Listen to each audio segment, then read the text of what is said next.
আসসালামু আলাইকুম, কেমন আছেন সবাই? আশা করি সবাই ভালো আছেন। আজকে রান্না করব নিরামিষ। আর এই নিরামিষ রান্না করার জন্য এখানে নিয়েছি সিম, ফুলকপি, আলু, লাউ শাকের ডাঁটা, নিয়েছি টমেটো। আর এই সবগুলো সবজি আমি সিদ্ধ করে নিয়েছি।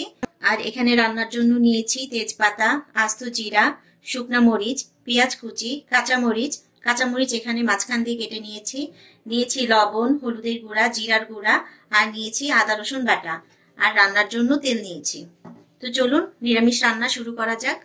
চুলায় হাঁড়ি বসিয়ে দিয়ে দিচ্ছি তেল। তেল ভালো করে গরম করে নিব।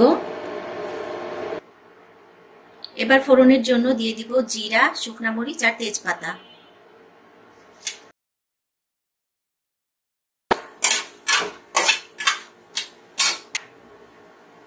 এবার দিয়ে দিচ্ছি পেঁয়াজ কুচি আর কাঁচামরিচ।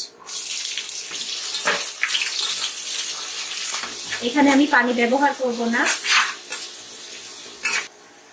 টমেটো সিদ্ধ করি নাই, সেজন্য আগে টমেটো দিয়ে দিব।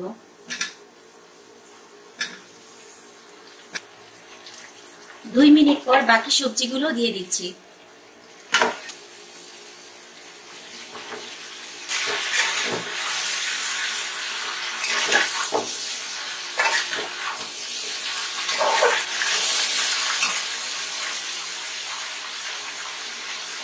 এবার নেড়ে চেড়ে ভালো করে মিশিয়ে নিব। এই তো নিরামিষ রান্না হয়ে গেছে, এবার নামিয়ে নিচ্ছি। এবার একটা বাটিতে সবজি ঢেলে নিচ্ছি।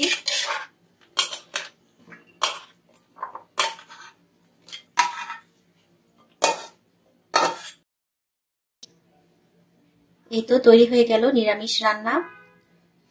আপনারা সবাই এভাবে খেয়ে দেখবেন। সবাই ভালো থাকবেন। আল্লাহ হাফেজ।